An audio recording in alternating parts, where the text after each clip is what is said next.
So gusto ko lang ibahagi sa inyo ang mga pangyayari sa aking page na Mothers Knows Best Cupcakes PH.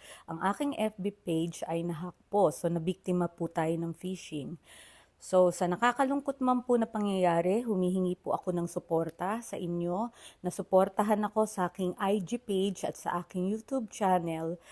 At pinag-iisipan ko pa po kung gagawa tayo ng panibagong page dahil po sa sobrang sama ng loob ko sa nangyari.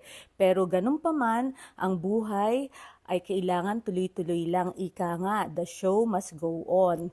So dito, ipinapakita ko sa inyo ang aking paggawa ng isang napakasimple na wedding cake.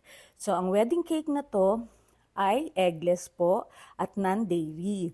So ang size po nito ay 8 by 5 inches at ginamitan po natin to ng ACC whipping cream at ginamitan po natin siya ng dark ganache filling. So nakikita nyo po, ang style po ng cake na to ay parang wavy cake. No, napakasimple lang pong gawin ng ganitong cake. Dahil nga po, madalian na lang to, tapos naglagay po tayo rito ng artificial flowers. Pag nalagay niyo na po ang artificial flowers, maglagay po kayo paikot sa cake ng edible pearl.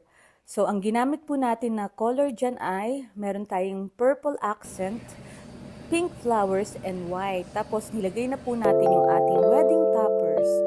So, sa mga ikakasal dyan, eto po ang napakasimpleng wedding cake. Thank you, cakers! I love you all!